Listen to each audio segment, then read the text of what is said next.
Go ahead. David, what do you see Julian Strawther's role being in the postseason? Be ready. If he's in, he'll be featured offensively. We know what Julian can do, one of our better out-of-timeout players. And more importantly, he's got to be locked in defensively.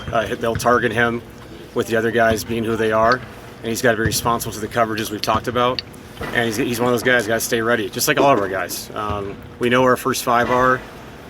We're pretty sure of our next rotation after that. And then after that, it's going to be a feel of guys you put in the game, and we expect everybody to be professional about it, be ready to go. Has his lack of playing time been due to just getting back in shape from the injury or defensive concerns? What's been behind that? I think, coming back from injury, you got to find your rhythm, which is really hard when you're not playing in games. You got to find it in, small-sided scrimmages, pickup games with the coaches. But that's part of the NBA. Nobody practices a lot at the end of the year. That's you deal with that every year.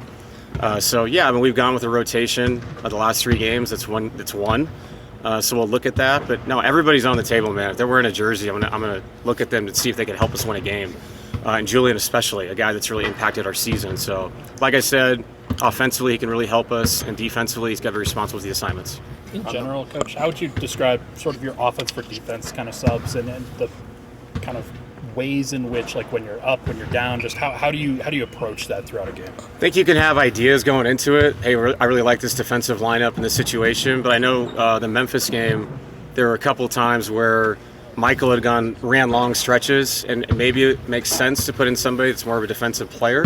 But I thought Michael's defense was great in that game. And so sometimes you can have all these ideas and coaching meetings and all these things, and you get out and watch the game, and your feel is, no, Michael's 6'10", he can guard. I'm gonna leave him out there. He can defensive rebound. So you have to feel it and where guys are in that game, how they're moving side to side. So for me, it's more of a feel, but with that feel, have a lot of things in your back pocket that you're comfortable with if you have to go there. One of the things Memphis' interim coach talked about when he was here was about decision fatigue, how as an assistant you're constantly making suggestions. Right. But now you are making a whole bunch of decisions. Have you battled that at all, or how have you kind of handled the increase in decision making? Yeah, I completely agree with him. Also, on top of that, you have to learn to filter ideas that are coming your way. And it's kind of like writing a paper. Most of the paragraph means nothing, but one sentence means something. So when you hear ideas, sometimes you have to say, thank you, I appreciate that, and it goes out the other ear. Sometimes you take it and you quickly decide, you know what, that does make sense, let's go there. And I know what he's saying, because you go into games and you're kind of a creative thinker when you're an assistant, because you're just suggesting things that you think could work, and you believe them, but you don't have to make the decision, so it's a lot easier to make that suggestion. That's been a change. With our staff, it's been really easy for me. I think they've been really good. They've known when to come at me, give me some space where I can think things through. I agree with him, man. I'm sure Doug felt the same way he took over in Sacramento. There's things you can't control because you've never gone through them. But I think we've done well so far. We've navigated that part of it as a staff. Do you have any relationship with Tyronn Lue? He was asked about, because he has one with Coach Malone, would he reach out just to kind of pick his brain? He said out of respect for, what he was going through and having just won a championship, he wouldn't. But so, do you know him at all, or do you appreciate him at least saying that publicly? It doesn't mean that's what's happening. Yeah, I know Coach Lue. We're not friends in the sense of we've hung out all the time. Hung out within the bubble a little bit. Immense respect for him. And, if he reached out to Coach Malone, they talked. They're friends. They can talk. Not to mention talking to Coach or just seeing us on tape. He knows us. He's played, Coach Lue has played against us a million times. We've played against him a million times. So, I have so much respect for him. The job he did in Cleveland was incredible. And what he's done with the Clippers through the injury seasons, he's always gotten the most out of that group. And obviously he's got a healthy group this time, to play with. So, I understand what this is, a very tenured, experienced coach, an interim coach, that whole storyline, narrative, whatever it may be. All I can tell you is I respect the guy and excited to compete against him. You guys have obviously faced Zubac for a long time, but what about the way you go about preparing for him has changed since James got there? And kind of how do you feel like he's been unlocked in their offense the last 2 years? Yeah, I would say his whole career he's changed. It's funny, with the Lakers when he was young, they featured him a lot and posted him up. And when he got to the Clippers, he became more of a roller, defensive guy, didn't really touch the ball. And now it's everything everything. He posts up. He's a playmaker in the pocket. It seems like they rely on him a lot more. And obviously James helps. He gets you in space in the pocket, but I wouldn't just say James. I think, he's improved every year. he's one of those guys that's quietly probably not gotten the credit he's deserved for each year coming back and adding something a little bit different. One more post move, a little more comfortable in the pocket, making the right play, the right pass. So I don't know, we talk so much about the stars in our league. Sometimes you got to take a breath and look at the whole league, and somebody like that who deserves, his flowers for how much he's gotten better over these years.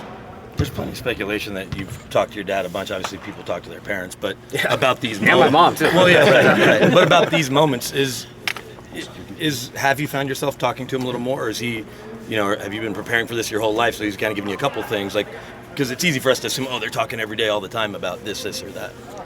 Yeah, I mean, we talked about Mobland last night. Check it out. Great show. Really, yeah, it is. Tom Hardy. But no, I think how he coaches, how he talks to me. He is calm. We talk about this if I suggest it.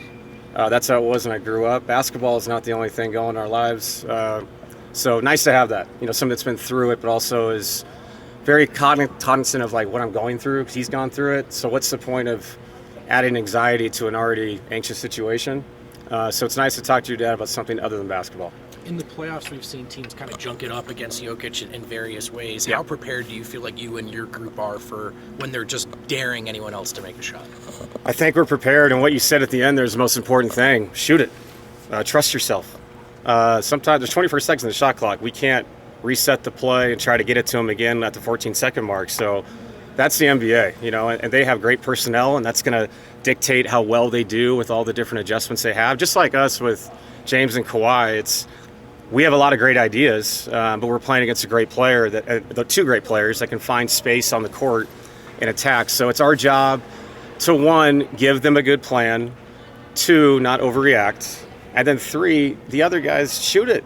Like, you're open, you're an NBA player, and step into it with rhythm, trust yourself. Because if we do that, now we're opening up Nikola Jokic. It's the most unselfish thing you can do is take an open shot. And that's going to help Jamal when he gets blitzed, help Nikola when they front him, when they double him, they triple him, quadruple him. So we know that, and I just have extreme confidence that the guys are going to do that, and they're going to be successful. Coach, last year Peyton Watson didn't finish in the playoff rotation, just kind of got phased out over the course of just how the playoffs go. Yeah. What can he do? What can he continue to earn in terms of your trust for things to keep him on the floor? I would say play as hard as he can for as long as he can. He has to affect the game defensively. If they cross-match and put a center on him, he's got to be an active screener, a dribble handoff guy, create 2v1s all over the court. And the same thing for him. If he has a normal matchup and they double off him and he's open, shoot it. If he cuts behind the double team, be aggressive to score at the rim. Don't be soft. Go in there and play. And I think that's the biggest thing for all our guys is when they get the opportunity that's being given to them by the game plan from the other team, okay, be confident to attack it. And I think if he does that, he'll be fine, just like the rest of our guys. There's a lot of guys in this league that are going to go through that in the playoffs. We get, it's a magnifying glass because Nikola is such a special player that everybody wants to break down. He's being guarded, and rightfully so. But really, it's about the other guys feeling good about themselves. And if they do that, we'll be connected as a team. How healthy are you guys heading into the playoffs? I thought you were going to ask me, but I think, how healthy are you? No, I don't know. No, I think our guys are in a great place. They moved well all week. We tried to maintenance. I think I talked about it a couple of days ago. You have to maintenance guys in different ways. Jamal wanted to kind of go because he hasn't played a lot lately. We kind of took a step back with Aaron, with Nikola. You're saving their legs as best you can. So we did the best we could with that, pulling guys out of drills that don't need it, guys that did need it. And I think we're in a sweet spot right now. Like, we look good. I'm really happy with where the guys are at because they're going to play a lot of minutes. What do you feel like has built the belief that this team has? I think the locker room right now is in a really healthy place because of the guys in that locker room. When you go through a lot, sometimes, I think we all know this in life, you go through complications. Sometimes you come out the other side a better person. And as a team, that can happen too. I don't know what that's going to mean for tomorrow.